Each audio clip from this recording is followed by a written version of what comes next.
BC. Hi. BC Smith from the Central Washington Building Trades. How you guys doing? Thanks for coming. My question is, there's been a lot of debate lately regarding right to work, repeal of Davis-Bacon. Where do you guys each stand on Washington State prevailing wages, Davis-Bacon versus right to work?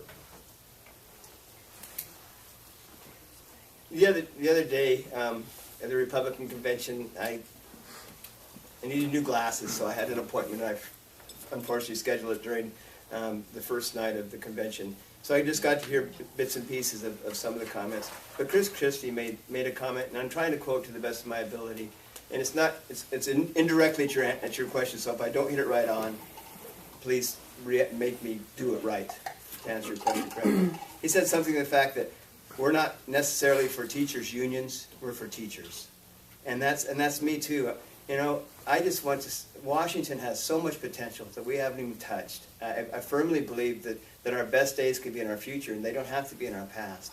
And I want to see Washington State citizens working and Washington State's businesses reaching their full potential. So if that's through unions, so be it. If it's not through unions, if it's through whatever means it is, I want Washington citizens working. Just like yesterday, I had a guy who was distraught because he's 78 years old. He doesn't want a government handout. He wants a job. He feels that he's physically capable of working. I want to help that guy get a job. I want to help him provide for his needs. So whether he's union or not, and he's not union, whatever it is that I got to do to help him create the income he needs to support himself and his household. And that's me. I want Washington to grow and prosper. And so hopefully that answered your question. Well, just a little clarification. It's not really a union or non-union issue. It's more of a family wage job issue. We've seen a huge decline, especially the private works side of things as far as construction worker wages. Mm-hmm. And so that's what I'm asking really. If it came down to it, which way would you vote? Right to work or continue the way we've been going with Davis-Bacon and state prevailing wage rates? I will have to admit to you, I'm not a huge fan of state prevailing wage.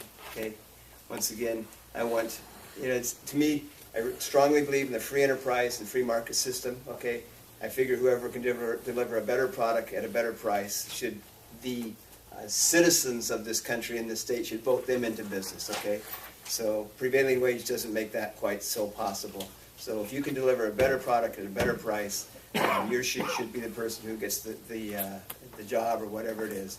And so, did that answer your question? That answers my question. Okay. I support the right to organize. I support the Davis-Bacon Act. I support prevailing wages. I think that unions provide skilled labor that is unparalleled, that we as a community create better projects when we have labor involved. I believe that the people that earn those better wages and have better benefits and have safer work environments, those folks go into the community and they buy our cars and our houses, and they buy our products and our small businesses. I come from a small business, and my family has benefited from being located in this area because in this area people make living wages. And I think it's very important that we don't erode those wages. Otherwise, we're going to erode our small businesses, and they're going to start to suffer. So I'm a firm supporter of the right to organize. Other questions? Yeah, a number of us believe that the Tri-Cities can become an economic engine for the state to help us recover, continue to recover. I'm curious what you two think we need to do, what we need to do together to accomplish that. You go first this time? Who? Want me to go first? Go ahead. Okay. First thing we need to do is, it's been talked about before, to help our small businesses, we need to create an incubator. And we already have programs like this somewhat. I think the Port of Benton runs a project where they have an incubator system for small businesses. They have reduced rent. They set them up in businesses. They help do renovation, help to pay for renovation, things like that. I think that's important. I think it's important to give our small businesses some regulatory relief and to either, like Mr. Haler said, to either eliminate or drastically lower the B&O tax. The B&O tax in Washington State, we're one of only 19 states that has a B&O tax. It's an incredibly regressive tax. I don't think it's a fair tax. And so I'm not a big fan of that. Now I understand that creates a big hole in our budget, so we'll have to find ways to deal with that. But I think that it's just a wrong tax. So that's one way to help small businesses. Moving forward, I think that you need to have a legislator, one, that is willing to meet with you, and I will meet with any one of you that wants to meet with me anytime, because I need to learn from you what you need. Any legislator that goes to Olympia and pretends like he knows what you want without ever talking to you doesn't know what you want. Two, I want to make sure that, and I think we should all make sure that the people that we're electing have the ability to work across the aisle to make sure that things get done. This community needs to be important than a party. It needs to be more important than partisan politics. And so you need to have representatives that have the ability to go to Olympia and have conversations with people on the other side, not just poke their eye and poke their finger in the eye of the opposition. And so I am committed to being a person that will go and reach across the aisle and just get work done, because I'm not really interested in the partisan politics. I'm just not. If someone doesn't think that we're a potential economic engine here, actually I believe we are now. We're one of the top in the nation, and our potential has, like I said, hasn't even been touched yet. Now we've said it 3 times, and it's so accurate. Regulatory relief is essential. That since 1978, we've passed over 20,000 rules and regulations that our businesses have to go by. An electrical contractor from the Hanford area came to me, and he said, "Brad, look at this." And he held a manual this thick. He said, "This is the new rules and regulations that I have to operate under just this year to be able to operate on the Hanford nuclear project." And he said, it's just unbelievable, year after year, more new rules, more new regulations help. And that's exactly what we need to do. We need to take the shackles off of small business. We need to help you guys grow and prosper. The B&O tax currently has an increase to 1.8%, June 30th of 2013. That is supposed to sunset back to 1.5%. And unless the legislature acts to keep it at the 1.8, it will in fact roll back, sunset back to 1.5. It's essential that does that for small businesses' growth and prosperity, that goes back to the 1.5%. So, anything we can do to help you grow and prosper. I'll give you just a quick example. An exciting day for me in the legislature. I had a bill that I was running for a carbon-free energy park out here in the area. I was told, it was my freshman year, you don't stand a chance of getting a hearing on that bill. I said, well, I'm going to go for it anyway. So I went and I earned the respect of the committee chair, and he gave me a hearing, and so I was all excited about that. I said, well, you'll never, ever get it out of that committee. So I immediately got on the phone to everyone in the Tri-Cities that I knew who would possibly have interest in that bill, and they packed that place. Tri-Citians came over there and filled that hearing room. And I was in another committee, had to leave that to go to that hearing, and when I walked in the room, no pun intended, well actually pun intended maybe, that room was electric. And I walked in there, and Jay, he's just a great opponent and keeps me going. He offered me an energy drink the other day. He said, I hear you like these things because they tell me to get off the energy, as you might be able to tell right now. So I just got ramped up, and I just told him how important it was to get this passed and what we can do in the Tri-Cities area with this type of legislation. Not only did we get out of that committee, we got out of that committee with a unanimous yes vote. So ladies and gentlemen, we can do great things in the Tri-Cities, and let's just keep rocking and rolling and show the world how great we really are. Okay, maybe just wrap up with a couple minutes, 2 minutes each. Jay, anything more you want to add? Sure. I want to reiterate that you have a friend with me. I'm not going to pretend that I know all of your issues, but one thing I learned in college is that you may not learn everything, but you know where to look for things. And so when any issue comes up that's going to affect the business community, I hope that you know and I hope that you trust me that I'm going to come to you and ask what you need. I want to say that I appreciate Larry's leadership on making sure that we have representation in Olympia on a lot of these economic issues. I look forward to being a help in that. I think that having people there from both parties is a good idea. I think that it's important to have representation that reflects both sides. And I think that will make the conversation go a lot smoother. I think it will open up doors for us that we don't have open right now. And I think that we absolutely need to have someone there that is not in the minority of their own party. If you have someone there that is going there to poke their finger in the eye in the opposition, they're not doing your work.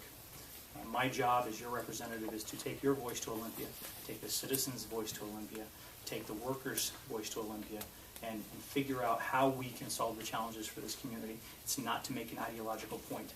And like I said, I'm kind of a middle-of-the-road kind of guy. I'm a conservative Democrat, and I think I'm uniquely positioned so that I can be that for you and for this community. And I hope that you'll trust me with your vote on November 6th. Thank you.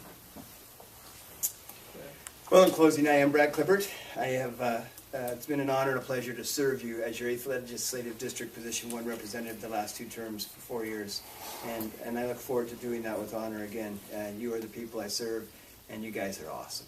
It's not, and Larry would tell you, it's not that we're awesome, it's the people we serve that come to represent the Tri-Cities that make this area great. I'm full-time deputy for the Benton County Sheriff's Office, started my law enforcement career over in Pierce County. And I've been doing that for over 19 years. So not only do I help create the laws, I help enforce them. And it gives me a perspective that, you know, few legislators have.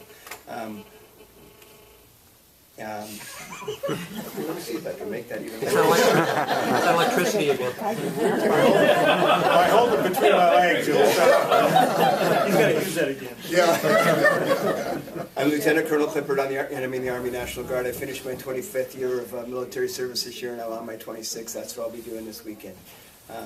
So, you know, I don't want to, my whole thing is, I don't want to sit back and talk about leadership. I want to be out there at the tip of the spear and making it happen. Currently, this last year, I was nominated for and elected by our leadership as being the ranking member of the Public Safety Committee. I sit on the Education Committee. I certified as a teacher in 1997. My master's degree is in teaching, and I've taught everything from resource room, kindergarten, up through college. I sit on the Judiciary Committee. I've worked in the courts both on the east and west side of the mountains. I'm on the Transportation Committee. I brought the transportation chairs and the committee by bus to the Tri-Cities, stopped them and physically showed them our Red Mountain interchange and why it needs to be done. And they go, now we understand. You told us over in Olympia, but now when we can see it, we can see the problem, the need.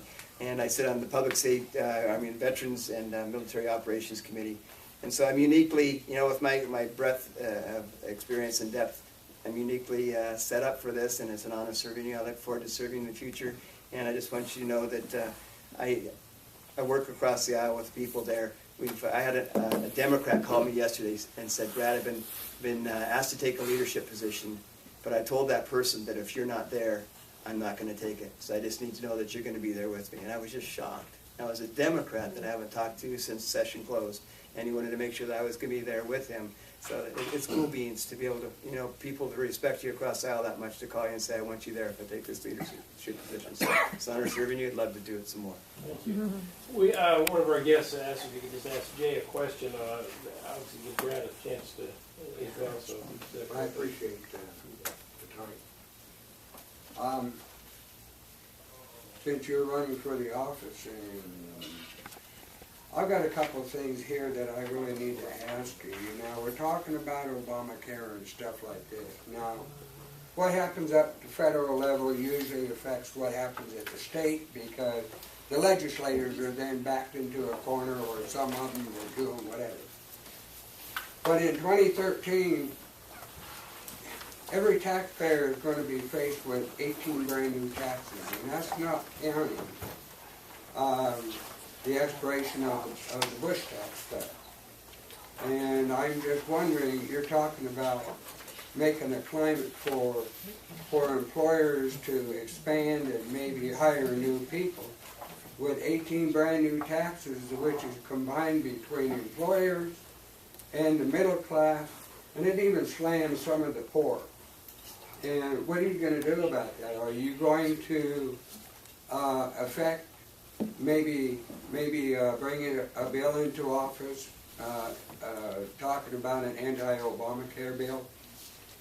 This legislator in Oklahoma, he brought one in, and what it says is that any federal employee that invokes Obamacare will be picked up, arrested and fined with a $5,000 fine, or, well, he'll be a felon after that anyway, and you can't work for the government as a felon.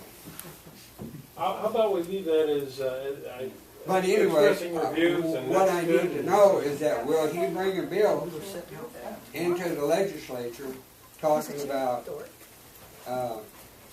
no taxes and putting some teeth on these federal employees that try to enforce it, because the taxes we don't need. Thank you. Oh, just a quick yes or no to that, Jay, and then Brad, yes or no, then we will move on to the county commission. And I appreciate the time. Okay. I hate to disappoint. It's a federal issue. There's not a whole lot that you can do at the state level, but no, I wouldn't be writing a law to do that. And I am not in any way, shape, or form a supporter of Affordable Care Act or Obamacare. I will be working against that. Thank you.